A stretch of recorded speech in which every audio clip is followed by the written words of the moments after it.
Good morning class, welcome your accountancy video. Accountancy के अंदर हम लोग हमारा सेकंड वॉल्यूम का second chapter that is issue of debentures कर रहे थे, जिसके अंदर मैंने पिछली वीडियो में आप लोगों को इसका first topic that is issue of debentures at par, premium और डिस्काउंट वो करवा चुकी हूँ। अब मैं आज की वीडियो में हमारा नेक्स्ट टॉपिक उठा रही हूँ class, that is your topic number 2, issue of debentures for consideration other than cash. हाँ जी क्लास, ये बिल्कुल 100% आपका शेयर्स की तरह ही है ये वाला, जैसा हम शेयर्स में पढ़कर आए थे, बट इसमें बस वही फर्क है जो मैंने आपको पिछली लास्ट वीडियो के अंदर बताया था, रिप्लेस करना कि शेयर्स की जगह पे डिबेंचर और शेयर कैपिटल की जगह पे परसेंटेज डिबेंचर लगाना है। तो आइए क्लास स्टार्ट करते हैं। ये उसी की तरह है, बिल्कुल शेयर्स की तरह ही है। टॉपिक का नाम दोबारा रिपीट कर देती हूँ, issue of debentures for consideration other than cash. अब इसके अंदर ना मैंने आप लोगों के बुक के जो चैप्टर के पीछे के प्रैक्टिकल क्वेश्चंस है वही उठाए हैं डायरेक्ट। पहले मैंने उठाया है क्वेश्चन नंबर 14 क्लास, ध्यान दीजिएगा। जिसके पास बुक है वो बुक में देखिए, जिसके पास बुक नहीं है वो बोर्ड पे देखिए। Y limited purchase and established business for ₹2 lakh. Y limited जो है वो बिजनेस को परचेज कर रहा है 2 लाख का, पेबल एज 65,000 बाय चेक, जिसमें से 2 लाख में से उसने 65,000 चेक से पेड करे हैं, and the balance bye issuing 9% debentures of ₹100 each. और बाकी का जो बैलेंस बचा वो उसने 9% डिबेंचर्स के हिसाब से पेड करा है at a payable discount of 10%, और साथ में डिस्काउंट भी है 10% का। Give journal entries in the books of way limited. ठीक है भाई, हमें जर्नल एंट्रीज करनी है नॉर्मल, जैसे हम लोग करते आए हैं वैसे ही करना है, कुछ अलग नहीं है। सबसे पहले आप अपनी परचेज की एंट्री कर दीजिए। Net assets account debit to vendor account. हम लोग एसेट्स अलग और लाइबिलिटी अलग अलग डालते थे, लेकिन इसमें उन लोगों ने हमें नहीं बताया कि अलग अलग एसेट्स के नाम या अलग अलग लाइबिलिटी के नाम। उसने इतना बोला है कि बिजनेस परचेज करा है, तो उस केस में हम लोग डायरेक्ट नेट एसेट्स ही डाल देंगे, हमें अलग अलग एसेट्स और अलग अलग लाइबिलिटी बताने की जरूरत नहीं है। नरेशन आ जाएगी बीइंग बिजनेस परचेज, यहाँ पे अमाउंट आ जाएगी हमारी 2 लाख रुपए। ठीक है, नेक्स्ट जर्नल एंट्री हमारी वेंडर अकाउंट डेबिट। अभी ये सेकेंड वाली लाइन छोड़ दीजिए क्लास जो मैंने रेडी से लिखी है। Then to bank account. अब देखो टोटल 2 लाख थी, जिसमें से 65,000 तो उसने बैंक से पेड कर दिए थे। अब बाकी के बचे हुए पेमेंट यानी कि 1,35,000 जो आपकी बची है वो उसने डिबेंचर्स से पेड करी है क्लास। तो उसके लिए हम लोग क्या करते थे, वर्किंग नोट बनाते थे, और ये वर्किंग नोट आपके एग्जाम के पॉइंट ऑफ व्यू से बहुत जरूरी कि इस वर्किंग नोट के मार्क्स होते हैं, तो ये वर्किंग नोट बनाना बिल्कुल भी मत भूलिएगा। जिसमें हम क्या निकालते हैं, नंबर ऑफ डिबेंचर्स निकालते हैं। भाई कितने डिबेंचर्स इशू करें ये भी तो पता होना चाहिए, तभी तो आप आगे अमाउंट लिखोगे अपने डिबेंचर्स की। ठीक है, इसका फॉर्मूला क्या है, अमाउंट पेएबल टू वेंडर, उसे कितनी अमाउंट पेड करनी है हमें वेंडर को, डिवाइडेड बाय में इश्यू प्राइस ऑफ 1 डिबेंचर। एक डिबेंचर का प्राइस कितना है, एक डिबेंचर का प्राइस कितना है, 100 रुपए है, जिसके ऊपर डिस्काउंट था 10%, तो 100 रुपए का 10% कितना हो गया, 10 रुपए, यानी कि नीचे तो मेरा आ गया 90 आ गया ना, क्योंकि 10 रुपए का डिस्काउंट हो गया। और अमाउंट मुझे कितनी देनी थी, 2 लाख में से जब 65,000 में दे चुकी तो बैलेंस कितना बचा, 1,35,000। तो 1,35,000 डिवाइडेड बाय में 90, यानी कि मेरे टोटल 1,500 डिबेंचर्स हैं जो मुझे इशू करने हैं। क्लियर है, तो आ जाइए लिख दीजिए टू 9% डिबेंचर अकाउंट। 9% के उस पे था, कूपन रेट पे था, तो टू 9% डिबेंचर अकाउंट। और 1,500 है क्लास, 1,500 इंटू 100 जितनी हमारी फेस वैल्यू है, ये मैं डिबेंचर की लिख रही हूँ फिलहाल, डिस्काउंट की नहीं लिख रही हूँ। तो डिबेंचर में तो इंटू 100 करोगे आप, 1,50,000, लेकिन डिस्काउंट करके कितनी पेड करनी है वो हम कहाँ लिखेंगे, डेबिट में। डिस्काउंट की एंट्री डेबिट में आती है। डिस्काउंट और इशू ऑफ डिबेंचर अकाउंट, और ये पूरा लिखना कंपलसरी है, आप इसे शॉर्ट में नहीं लिख सकते हैं, शॉर्ट में लिखोगे मार्क्स कट जाएंगे। 1,500 आपके डिबेंचर्स थे और 10 रुपए का आपको डिस्काउंट मिला था, तो 1,500 इंटू 10 यानी कि आपको कितने का डिस्काउंट मिल गया, 15,000 का डिस्काउंट मिल गया। यहाँ पे आपका क्वेश्चन खत्म। आगे बढ़ती हूँ, नेक्स्ट क्वेश्चन मैंने क्वेश्चन नंबर 15 उठाया है क्लास, ध्यान से सुनना। Newton limited purchase a machinery. इस बार न्यूटन लिमिटेड है, उसने मशीनरी परचेज करी है फ्रॉम बी से करी है, for ₹5,76,000 to be paid by issue of 9% debentures of ₹100 each at 4% discount. इस बार उसने कैश में नहीं दिया, चेक में नहीं दिया, डायरेक्ट उसने डिबेंचर्स इशू कर दिए हैं पूरे पेमेंट के। ठीक है भाई, पहले मशीनरी परचेज करी, machinery account debit to B कितने की, 5,76,000 की। अब उसने पेमेंट करी है, तो पेमेंट में B account, B debit to 9% debenture, discount था तो डिस्काउंट भी साथ के साथ में लिख दीजिए, discount on issue of debenture account debit. पता है ना हमारा डिस्काउंट हमेशा डेबिट होता है, अभी मैंने इस क्वेश्चन में आप लोगों को बताया है। अब सबसे पहले क्या करोगे, नीचे वर्किंग नोट करोगे, अपने नंबर ऑफ डिबेंचर्स निकालोगे।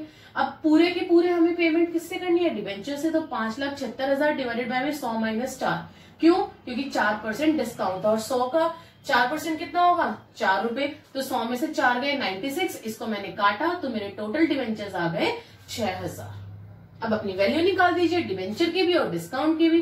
टोटल अमाउंट थे 5,76,000, ठीक है, जिसमें से जो डिबेंचर्स में आ जाएगा वो आ जाएगा 6,000 इंटू 100, क्योंकि 6,000 डिबेंचर्स थे, 100 रुपए एक डिबेंचर की वैल्यू थी, तो टोटल कितने हो गए, 6 लाख हो गए। और डिस्काउंट कितना रिसीव हुआ, इसको आप ऐसे भी लिख सकते हैं, इसका मैं यहां कर देती हूँ कैलकुलेशन, 6,000 इंटू आपके कितने थे डिस्काउंट, कितने रुपए का डिस्काउंट मिला था, जैसे हमने यहाँ 10 से करा था, हमें 10 रुपीज का मिला था, हमें यहाँ कितने का मिला है, 4 रुपए का डिस्काउंट मिला है, तो 6,000 इंटू 4 हमारी वैल्यू आ गई 24,000, यानी कि 24,000 का आपको डिस्काउंट रिसीव हुआ है। नेक्स्ट क्वेश्चन देखते हैं। यस क्लास, नेक्स्ट क्वेश्चन है question number 20। Romi Limited acquired assets of rupees 20 lakh and took over creditors of rupees 2 lakh from Kapil Enterprises। इस बार आपके पास क्रेडिटर का नाम आ गया, कपिल एंटरप्राइजेस आ गया आपके पास, और ऊपर आपने एक्वायर्ड करे एसेट्स 20 लाख के, ठीक है। Romi Limited issued 8% debentures of rupees 100 each at a premium of 25%। Class इस बार प्रीमियम आ गया, अभी इससे पहले हमने 2 क्वेश्चन करे उसके अंदर डिस्काउंट था, इस बार आपको प्रीमियम गिवन है। आज purchase consideration record necessary journal entry. तो चलिए क्लास हम स्टार्ट करते हैं। सबसे पहले अपनी परचेज की एंट्री आ जाएगी, एसेट्स अकाउंट डेबिट, कितने का एसेट्स खरीदा था, 20 लाख का।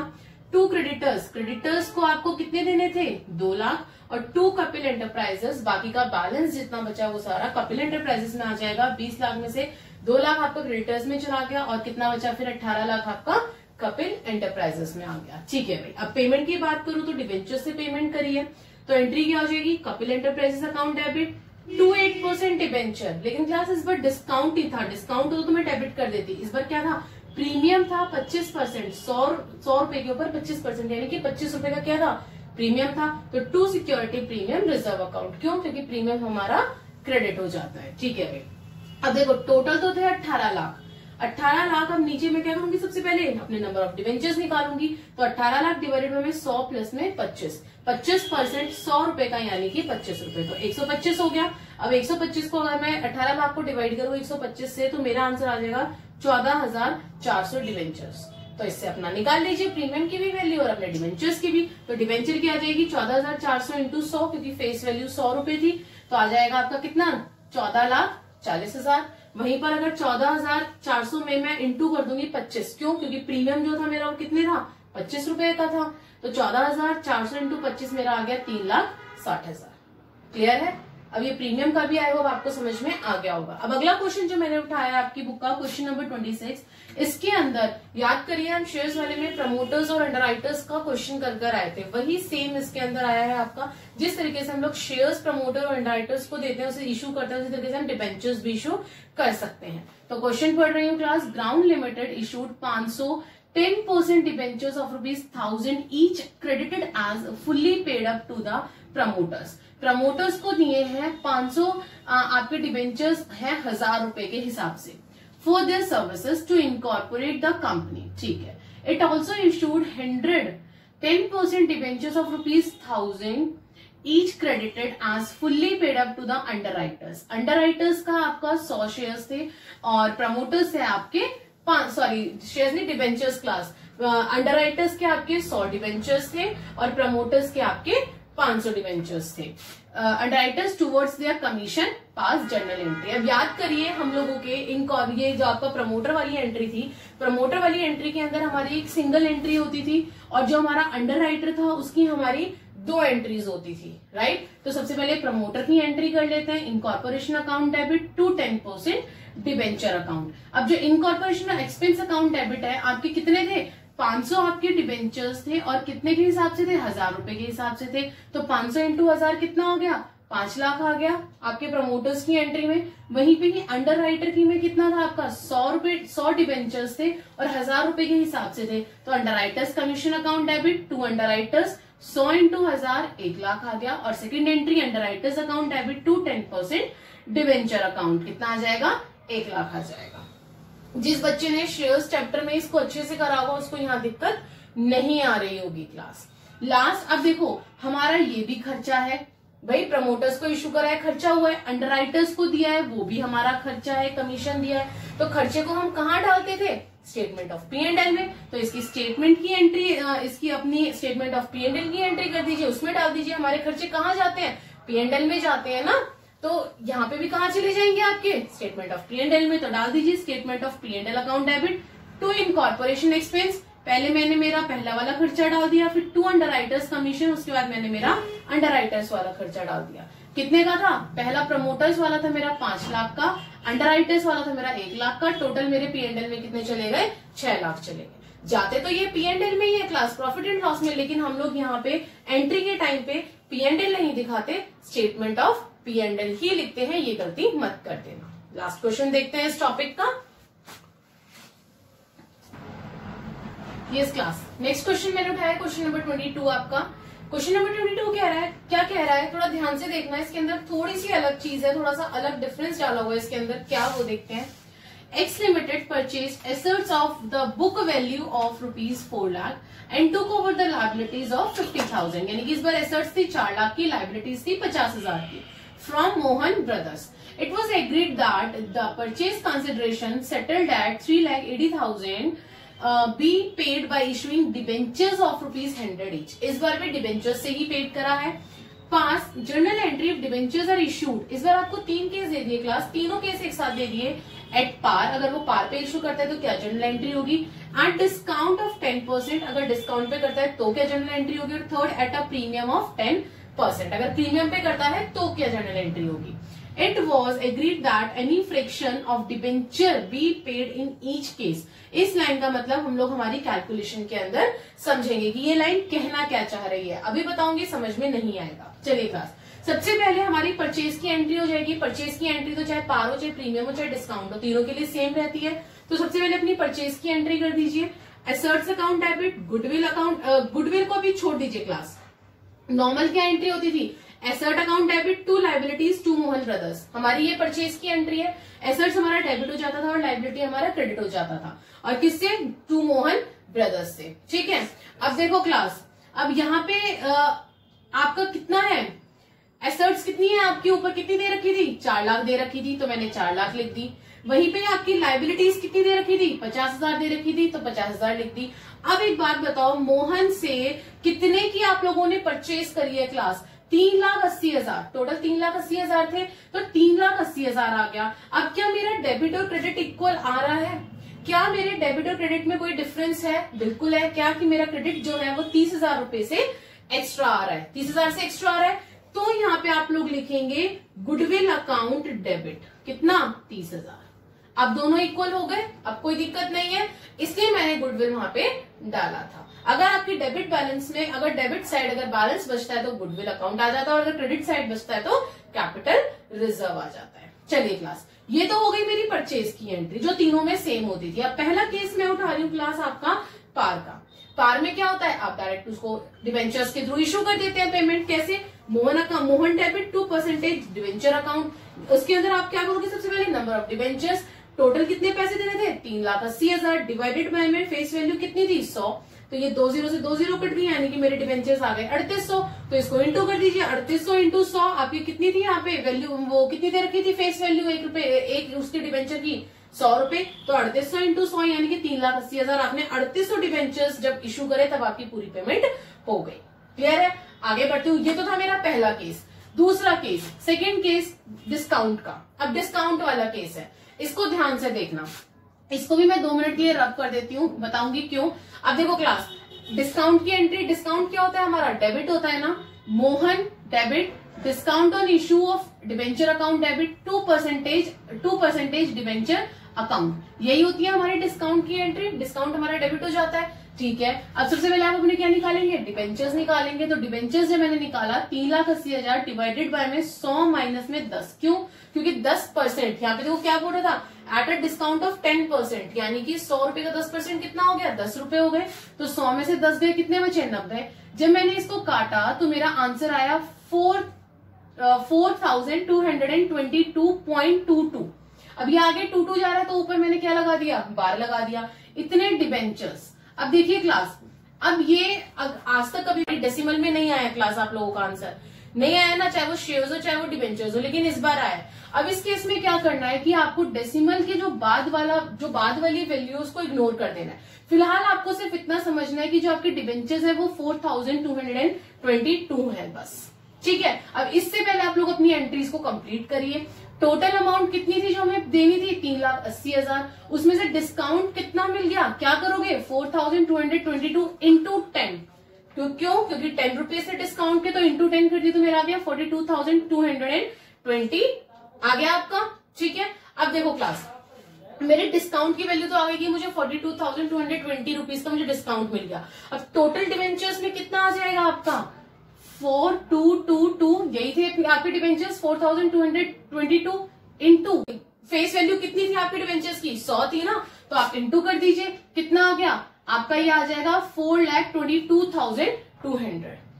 ऐसे ही निकालते आए ना हम लोग। अब देखो क्या मेरी डेबिट और क्रेडिट साइड मैच हो रही है, अपने पास अपने कैलकुलेशन करके देखिए, क्या मेरी डेबिट और क्रेडिट साइड दोनों मैच हो रही हैं, नहीं। क्या मेरे पास क्रेडिट में 20 रुपए कम पड़ रहे हैं, 20 रुपए कम पड़ रहे हैं, तो ये लाइन यही कह रही है class, it was agreed that any fraction of debentures, यानी कि ये जो हमारा डेसिमल में आता है ना, इसको हम लोग फ्रैक्शनल डिबेंचर बोलते हैं क्लास, यानी कि हमें कुछ अमाउंट जो है वो कैश में पे करनी पड़ती है। अगर इस तरीके से डेसिमल में आपके डिबेंचर्स बचते हैं तो उस केस के अंदर हम लोगों को कुछ अमाउंट जितना हमारा कम पड़ जाता है उसे हमें कैश में पे करनी पड़ती है। यही ये लास्ट लाइन कह रही है, it was agreed that any fraction of debentures be paid in cash, कि अगर कुछ भी बच जाता है तो उसे आपको कैश में पेड करना पड़ता है। और यही क्वेश्चन के अंदर एक नया पॉइंट था जो मैंने उठाया।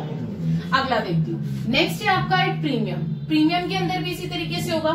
सबसे पहले आप अपनी एंट्रीज डाल दीजिए, मोहन डेबिट 2% डिवेंचर अकाउंट। अब इस बार क्या है, प्रीमियम है, प्रीमियम क्या होता है, क्रेडिट होता है, तो 2 security premium reserve account. Clear है। अब अपने नंबर ऑफ डिवेंचर्स निकालिए, 3,80,000 डिवाइडेड बाय में 100 प्लस 10, इस बार प्लस हो जाएगा, प्रीमियम था, यानी कि 3,80,000 डिवाइडेड बाय में 110। जब मैंने इसको काटा तो काट के मेरी जो वैल्यू आई वो आई 3,454.54। आगे वो 44 आता चला जाएगा तो मैंने क्या लगा दिया, बार लगा दिया। अब अगेन आपको क्या करना है क्लास, पॉइंट यानी कि डेसिमल के बाद वाले वैल्यू को, नंबर को छोड़ देना है, इग्नोर कर देना है। सिर्फ आपको ध्यान रखना है कि आपकी जो डिबेंचर्स है वो 3,454 डिबेंचर्स हैं आपके पास, बस आपको ये याद रखना है, ठीक है। अब अपनी अमाउंट डालिए, मोहन में कितना आ जाएगा, 3,80,000। अब डिबेंचर में कितना आ जाएगा, 3,454 इंटू कितनी थी फेस वैल्यू, 100 रुपए, तो इंटू 100 कितना आ गया, 3,45,400। ये मेरे किस में आ गई, डिबेंचर्स में आ गई वैल्यू। वहीं पे ये प्रीमियम में कितनी आ जाएगी, 3,454 आपके डिबेंचर्स, और प्रीमियम था मेरा 10 रुपए का, तो इंटू 10, तो टोटल अमाउंट आ गई मेरी 34,540। क्लियर है। अब देखो, अब दोबारा मैच करो, इस 60 को मैं हटा देती हूँ, दोबारा मैच करो, क्या मेरा डेबिट और क्रेडिट इक्वल आ रहा है, क्या मेरा डेबिट और क्रेडिट इक्वल आया, नहीं आया। कितना, क्रेडिट मेरा कम आया, कितने से कम आया, 60 रुपए से, यानी कि मुझे 60 रुपए कैश में पे करने पड़ेंगे, और यहाँ आ जाएगा मेरा टू कैश अकाउंट, जैसे हम लोग ऊपर कर आए थे डिस्काउंट वाले में। सो क्लास, आई होप कि ये टॉपिक आपको क्लियर हो गया होगा। इस टॉपिक के अंदर इतने ही इंपॉर्टेंट क्वेश्चंस थे जो मुझे दिखे आपके चैप्टर के पीछे बैक प्रैक्टिकल क्वेश्चंस जो मैंने आपको कराए हैं। अब हम लोग हमारा नेक्स्ट टॉपिक स्टार्ट करते हैं, topic number 3। Yes class, now next topic हमारा टॉपिक नंबर 3 इस चैप्टर का, issue of debentures is collateral security. ये बिल्कुल एक्सक्लूसिव आपका टॉपिक है, ये अब तक हमने कहीं नहीं पढ़ा है, ये इसी चैप्टर में बिल्कुल न्यू टॉपिक आपके लिए आया है। तो ध्यान देना कि कोलेटरल सिक्योरिटी होती क्या है, कंपनी कब उसको इशू करती है, क्या करती है, सारी चीजें ध्यान से सुनना क्लास। टॉपिक का नाम ही है कि डिबेंचर्स को इशू करना एक कोलेटरल सिक्योरिटी के रूप में, ठीक है भाई। अब देखो क्लास, ये हमारी कंपनी है, ये हमारा बैंक है, ठीक है। अब कंपनी ने बैंक से 10 लाख रुपए का लोन लिया, कंपनी ने बैंक से 10 लाख रुपए का लोन लिया। अब बैंक बोलता है कि भाई मैंने तुम्हें पैसा दिया तो मुझे कुछ सिक्योरिटी दो। तो कंपनी क्या करती है, कुछ प्राइमरी सिक्योरिटी, कुछ प्रिंसिपल सिक्योरिटी या कुछ प्राइम सिक्योरिटी, जो नॉर्मल सिक्योरिटी होती है वो बैंक के पास रखवाती है, जिसके अंदर कोई भी एसेट हो सकता है आपका, चाहे वो फर्नीचर है, चाहे वो आप लोगों की बिल्डिंग है, लैंड है, कुछ भी हो सकता है वो। तो क्या हुआ, ये हमारी जो सिक्योरिटी है ये हमारी या तो प्रिंसिपल सिक्योरिटी या प्राइम सिक्योरिटी कहलाती है। लेकिन बैंक फिर भी कहते हैं कि भाई मैं तो सेटिस्फाइड नहीं हूं आपकी सिक्योरिटी से। तो उस केस के अंदर जो कंपनी होती है क्लास, वो एक सेकेंडरी सिक्योरिटी रखवाती है, वही कागज के टुकड़े जिन्हें आप डिबेंचर्स कहते हैं, और वो कहलाता है हमारा कोलेटरल सिक्योरिटी। जो हमारे कंपनी बैंक के पास सेकेंडरी सिक्योरिटी रखवाती है, प्राइमरी सिक्योरिटी देने के बाद भी दूसरी सिक्योरिटी रखवाती है, पहली चीज वो कहलाता है हमारा कोलेटरल सिक्योरिटी। और जब उस कोलेटरल सिक्योरिटी में डिबेंचर्स रखवाती है कंपनी, तो वो कहलाता है issue of debentures as collateral security. और इसमें एक खास बात होती है क्लास, क्या, जो मैंने यहाँ नीचे बॉक्स में लिखा है, no interest is payable on debentures issued as collateral security. कोई भी इंटरेस्ट पे नहीं किया जाता इन डिबेंचर्स के ऊपर जिन्हें company as a collateral security रखवाती है। क्लियर है? आई होप ये बहुत बड़ा पॉइंट है जो आप लोगों ने सुन भी लिया होगा और सीख भी लिया होगा। चलिए क्लास, अब देखिए, सबसे पहले मैं मेरे एग्जाम्पल से स्टार्ट करती हूँ ताकि आपको अच्छी सी क्लैरिटी हो जाए। X limited took a loan of ₹10 lakh from PNB. X limited ने पीएनबी से 10 लाख का लोन लिया। It issued 5,009% debentures of ₹100 each as collateral security, pass journal entry and show balance sheet extract। ठीक है भाई, अब देखो क्लास, उसने क्या, कंपनी ने क्या करा है, लोन उठाया है पीएनबी से, तो इसकी जर्नल एंट्री क्या हो जाएगी, bank account debit to loan to bank loan account, यही होगी ना भाई। हमारे एसेट में पैसा आ गया और हमारी जो एक्सपेंस है वो बढ़ गया, हमारा जो लाइबिलिटी है वो इंक्रीज हो गई, कितने से, 10 लाख से। ठीक है भाई, अब एक बड़ा सा स्टार लगा के एक और चीज नोट डाउन कर लो, क्या, no journal entries pass for debentures issued at collateral security. ये हमारा फर्स्ट मेथड चल रहा है क्लास, इसमें 2 मेथड होते हैं, ये मैं आपको फर्स्ट मेथड करा रही हूं, जिसके अंदर आपने क्या करना है, पहले अपनी क्या कहते हैं एंट्री करनी है लोन लेने की, कि आपने भाई लोन लिया है बैंक से, और दूसरा बड़ा बड़ा स्टार मार्क करके क्या लिखना है कि कोई भी जर्नल एंट्री पास नहीं करी जाती for debentures issued as collateral security. Clear है? आगे बढ़ती हूँ। अब देखो बैलेंस शीट, बैलेंस शीट के अंदर शो करना पड़ेगा अब आप लोगों को, भाई उसने यहाँ पे बोला है ना शो बैलेंस शीट एक्सट्रैक्ट, उसने यहाँ पे लिखा है बैलेंस शीट एक्सट्रैक्ट आपको शो करना है इसके अंदर। अब देखो क्लास, अब हमें बनानी है क्लास बैलेंस शीट, क्योंकि क्वेश्चन में हमें कहा था that show balance sheet extract. ठीक है भाई, एक्सट्रैक्ट यानी कि हमें पूरी बैलेंस शीट शो नहीं करनी, हमें सिर्फ हमारा ये लोन जो है वो बैलेंस शीट के अंदर शो करना है जो हमने पीएनबी से लिया है। तो डाल दीजिए अपना particulars, note number rupees, first equity and liability के अंदर नॉन करंट लाइबिलिटीज में आ जाएगा आपका लॉन्ग टर्म बोरोइंग्स। भाई आपने लोन 10 लाख का उठाया तो लॉन्ग टर्म बोरोइंग्स हो गई आपकी नोट नंबर 1, जिसके अंदर आप डाल देंगे 10 लाख। और ये जो नोट नंबर है अपनी बैलेंस शीट के बाद नोट्स टू अकाउंट बनाएंगे, जिसके अंदर डालेंगे नंबर 1 लॉन्ग टर्म बोरोइंग्स, और लॉन्ग टर्म बोरोइंग्स में शो करेंगे लोन फ्रॉम पीएनबी, कि हाँ भाई आपने पीएनबी से लोन उठाया है कितने का, 10 लाख का। और नीचे नरेशन आ जाएगी, secured by issue of 5,009% debentures of ₹100 each, कि ये जो लोन लिया है वो सिक्योर्ड है आपका 5,000 डिबेंचर्स के ऊपर, कि हाँ भाई इसके बदले आपने 5,000 debentures as a collateral security भी दिया है, जो कि 9% डिबेंचर है और ₹100 ईच है। अब इसका ये था पहला मेथड, जिसके अंदर आपकी ये एंट्री नहीं हुई थी, सिर्फ एक लोन की एंट्री हुई, बैलेंस शीट बनाया और नोट्स टू अकाउंट। अब इसी का सेकंड मेथड देखते हैं सेम क्वेश्चन का। यस क्लास, अब इसका देख रहे हैं हम लोग हमारा सेकंड मेथड, अभी हम फर्स्ट मेथड देख कर आए थे।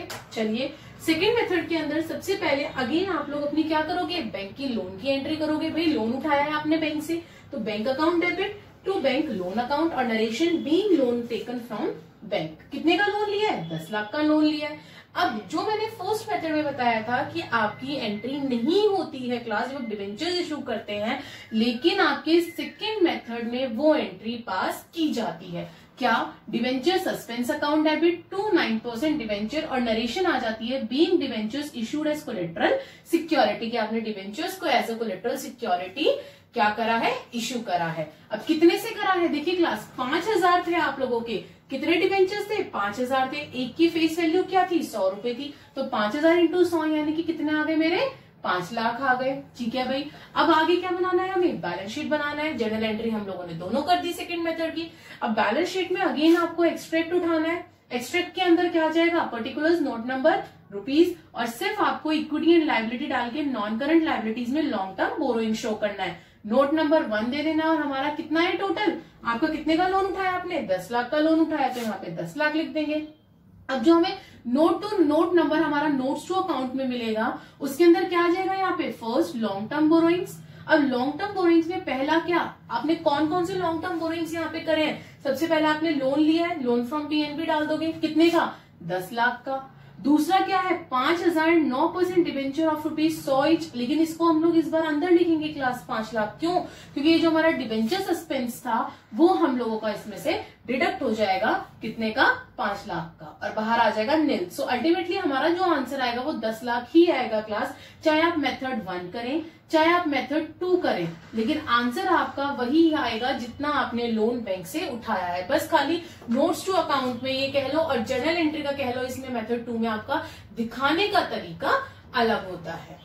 क्लियर है। सो क्लास, आज की वीडियो के अंदर मैंने मेरा टॉपिक 2 और टॉपिक 3 खत्म करा है, वेंडर्स वाला, और दूसरा आपका issue of security, issue of debentures as collateral securities. I hope कि दोनों टॉपिक आपको क्लियर हो गए होंगे क्लास। अगर कोई डाउट है please right me in the comment box, ताकि मैं आपका वो डाउट क्लियर कर सकूं। And please like, share and subscribe the channel, ताकि अब जो हम आगे नेक्स्ट टॉपिक 4 हमारा इस चैप्टर का उठाने वाले हैं वो आप तक इजिली पहुंच सके, और वो आपका बहुत इंपॉर्टेंट टॉपिक है क्लास, टॉपिक 4, उसे मिस मत कीजिएगा। Thank you.